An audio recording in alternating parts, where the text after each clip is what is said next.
Okay, so here's the situation. Let's get into it. Today's question comes in from a good friend of mine, Poon, and his wife, Fume. Now, they live in a house, and they have a tenant downstairs. Now, their question. This is their story. They have a tenant that is wants to stay in the apartment, but his lease is over. So he wants to move his mom in to his apartment, and his mom has Section 8. So he wants to have the lease made up under his mom's name and have his mom Section 8 pay the rent. And whatever they're paying, whatever Section 8 is paying for the rent, he will put $700 on top of that. And he told them that you don't need to run her background or you don't need to run her credit because she has Section 8, so it's guaranteed that they'll pay the rent.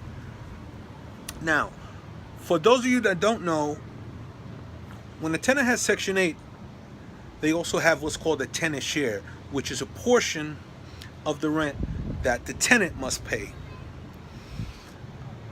And, another problem I have with this is, why don't you want her background run? Is she currently being evicted? Does she have landlord-tenant issues in her credit? I'm not saying that is the case, but let's take a look. Let's see. Now, another problem I have is this man says he's going to put $700 on top of whatever Section 8 pays for the rent. Okay, the thing about that is when you make out the lease with a Section 8 tenant, the only thing that you can make out that lease for is whatever the Section 8 guidelines are for that apartment. You understand? So, in a case of let's say for a $1,600 rent, you can't make out the lease for $2,300 and say, oh, okay, Section 8 is responsible for the first $1,600. And the tenant's going to pay the remaining $700. That's not how it works. You can only make the lease out for whatever the Section 8 guidelines are.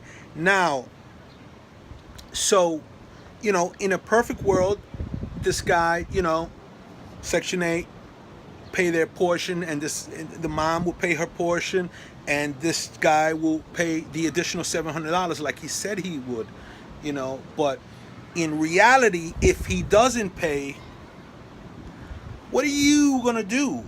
There's no recourse because you don't have that in the lease. That's not in the HAP contract. You can't take him to court for the $700 because that's nowhere on paper. That's not on the lease. That's not in the HAP contract. As a matter of fact, his name is not even on the lease because he is not on her Section 8. So on the lease can only be the mom and anybody that is included. If anybody that is included in her Section 8, which the son is not. So, let's say he pays you once, he pays you twice, he never has to pay you again. What are you going to do? You can't take him to court for non-payment of rent. You can't get a default judgment against him. And you can't put it on his credit. Nothing. There is nothing you can do. You can just wait till the lease expires. Now, you want to rent to them, that's fine. But number one, let's run their credit. Let's run her credit. Let's run her eviction report. Let's run her background. Why not? And number two, $700 time, we're going to give him a one year lease, 12 months, and $700 times 12, $8,400. Tell him he must pay that $8,400 up front first, before she moves in. That way, your full rent, you're guaranteed to have it. And, other than that, take his word. This is a guy that is, wants to get his mom in, and he's sneaking in her Section 8. This is not the most honest guy from the beginning.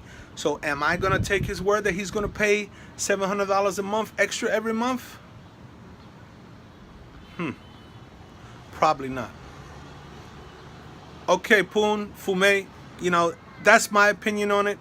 I hope that helps. If you have any other questions, please call me up or shoot me an email, askprofit@profitrealtygroup.com. And And if any of you out there have any questions related to real estate, give me a call. I'll be glad to help you out. Shoot me an email. I'll be glad to, we'll jump into it. I'm Richard Prophet. This is the Prophet Realty Group channel. This is the new t-shirt, Ask Prophet at Prophet Realty Group. This is the Landlord Watch. This is my view. And this is my life. Ha!